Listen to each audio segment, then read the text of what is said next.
Los Suenos is a city on the brink of collapse. For years, we've watched as politicians, criminals, and petty crooks slowly dismantled what was once a thriving city. What remains now is just a hollow shell, a husk rotting from within. Crime here is rampant. Robberies and assassination attempts happen daily. Terrorist attacks are barely noticed, and the local police has transformed into a military force just to keep things under control. Simply put, things are bad here. But there's one storyline in Los Suenos that's even darker than the chaos unfolding on the streets: the exploited.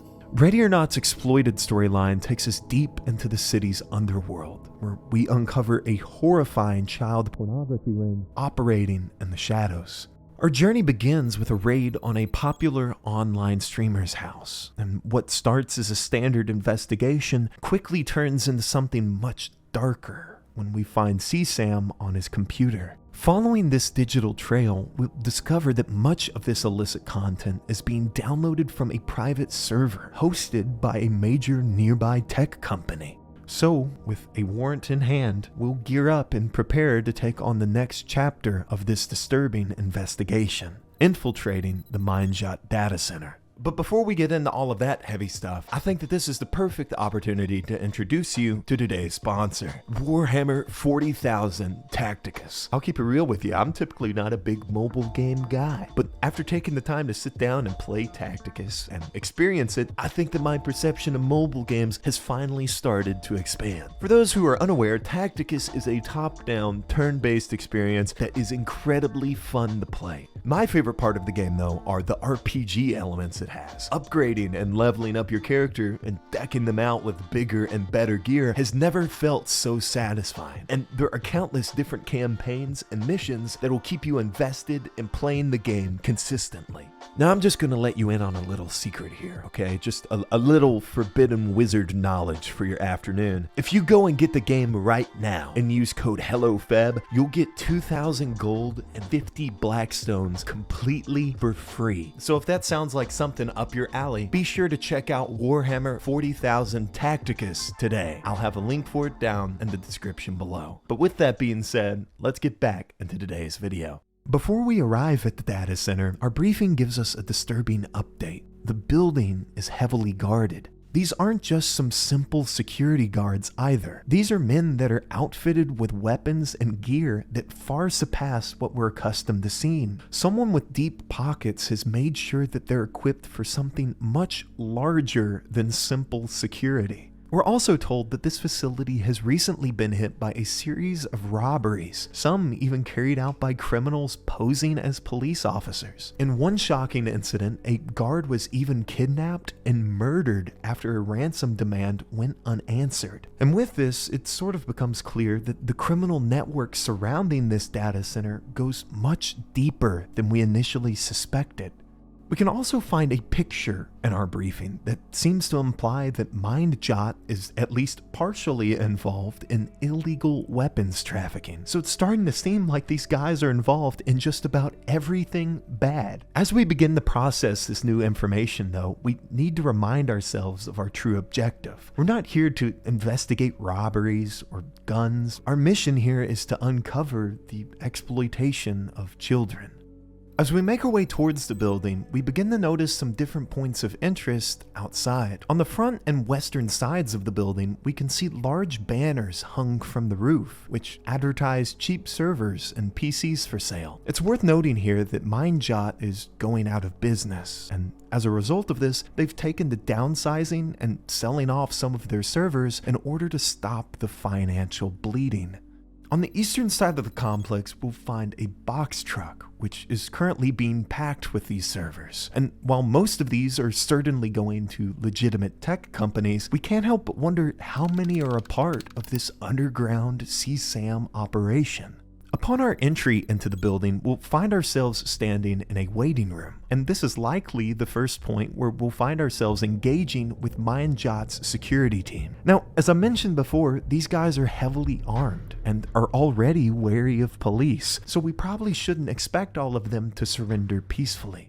After that confrontation though, we can begin to notice a couple of details around the lobby. At the receptionist desk, we can read a brief email discussing the sale of the company's servers, confirming that this had been done in an effort to slow the loss of profits. We also read that Mindjot was in the process of replacing their high-end servers with cheaper, less reliable Chinese ones, which is likely why we've been seeing all of these blue screens on the nearby monitors. On this same desk, we can notice an article about Michael Williams, once more implying that the company in some way had a connection with him. Working our way onward though, we can find a small break room behind the receptionist desk, and further past this is a small meeting room. And here we'll begin to piece together what's really been going on behind the scenes at Mindjot. On the conference room table, we can find a laptop open to a different article about Michael Williams. A nearby notepad confirms that the company was well aware of the illegal acts he was committing on their servers. The heading of it simply reads, "Milky Toes fucked up." This notepad goes on to essentially show a cover-up to-do list that would eliminate all evidence that Mindjot was associated with these crimes. The list mentions wiping servers, diverting online traffic, and even locking down the entire building, which would probably explain why security here is as tight as it is. Mindjot has been hosting these illegal servers as a means of making more money, but now that Michael Williams has been caught, the attention of this investigation has now shifted over to them. And by the looks of their current projections, if news of their involvement leaks, it might be the final nail in the coffin for this already festering company. Further down this hallway, we'll come across a small office belonging to Phil Ledger, the presumed manager of this data center. On his desk, we can find 2 empty bottles of vodka and several lines of cocaine, suggesting that Mr. Ledger isn't exactly in the best headspace right now. On his computer, we can see a draft of an email that he had sent to one of his employees, and that email reads as follows: "Jacques, I need you to have a look into this AV storage unit that one of the guys brought to me. I can't find it cataloged anywhere, and it's a bit worrying that we have a drive connected to our system that doesn't have a tracking number or a code that fits our books. Can you please ask around and check the security systems from last week if we still even have that piece of shit running? ASAP, please, Phil." Now, in my mind, this email seems to be in reference to the shadier business dealings of Mindjot, but it's interesting to see that at least some of this is occurring without management's knowledge. The higher-ups here seem to have a general idea that something fishy is going on, but they can't quite put it together just yet. Phil Ledger isn't necessarily worried about the company working with a strange storage device, he's just concerned that it doesn't have the usual tracking numbers. Regardless though, it's a bit early to determine whether this manager is in on the operation or not. Hopefully, as we move forward, we'll find some more clues that can help us determine if he's involved. On this same desk though, we can also find a phone with a voicemail on it. And here we can listen to Phil's receptionist discuss a potential meeting with a man named Mr. Vole. It's mentioned that Mr. Vole will be unable to attend this meeting due to his daughter's birthday party, and instead he will be sending an associate of his named Levi. But at the moment, we don't really know who any of these people are. And with no further information to be found here, I think it's best that we just table this and continue moving forward. As we work our way further into the building, we'll begin to notice those Chinese servers that we saw mentioned earlier. As mentioned in that email, we can see that the entire building was in the process of installing all of these new servers, and we can find them in various hallways, server rooms, and closets. I always thought that this was an interesting way of subtly reinforcing the plot into our environment. They also help to make for an interesting run-through of the map, because these being littered all throughout the level give us and our enemies tons of different opportunities for cover. So when making your way through these areas, it's best to work with a bit of caution. After navigating the winding halls though, we'll eventually find our way into the actual server rooms. Now, these rooms are a literal maze of columns and server banks, and the air hangs heavy with digital whirs and beeps as we work our way through it. Once making our way through all of this though, we'll eventually find a staircase, and here we'll be able to work our way up onto the second floor. On this level, we'll, as before, find a ton of these server banks littering the hallways. But if we make our way past this, we'll actually find the admin room. Now, this room has a ton of different computers and notes and emails, but most of them are ones that we've already read on the computers downstairs. So I'll only focus on the one that we haven't seen yet. This unfamiliar email is from HR, and once again details the struggles that Mindjot has been going through. The email mentions downsizing and late paychecks, but also seems to hint at a lack of worker morale. It talks about graffiti being found in the bathroom and workers not even caring to park their cars properly anymore. Quite simply, Mindjot isn't a fun place to work at. The security is on a hair trigger due to previous robberies and kidnappings. Employees are starting to see their friends and coworkers get fired, and it's starting to seem like the company is involved in something much darker behind the scenes. It sounds miserable. Once we make our way out of this room though, we can find another nearby door that takes us up onto the roof. But aside from another guard or two wandering outside, we don't really have anything else to uncover. Once we take out the rest of the enemies and detain all of the employees, we're able to report the scene and head back to the station for debrief.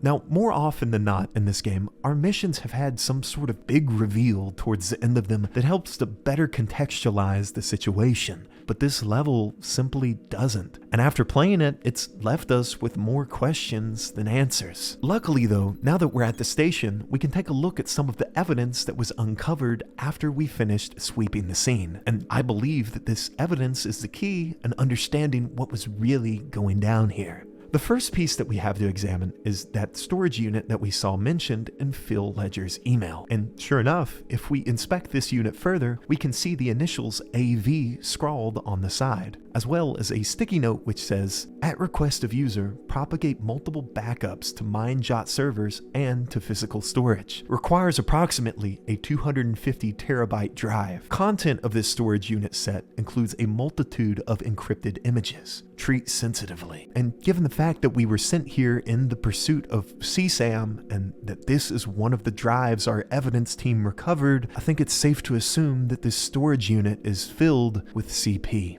Now, I'm not sure how many of you guys are familiar with storage numbers out there, but 250 terabytes is an absolutely absurd amount of data. And it goes to show that this whole operation is so much larger than we could ever imagine. Our next piece of evidence is a resignation letter from the manager, Phil Ledger. It seems that once he started to fully grasp what was going on behind the scenes at Mindjot, he was eager to distance himself from the company as quickly as possible. The second half of his note mentions this in great detail, and it reads as follows.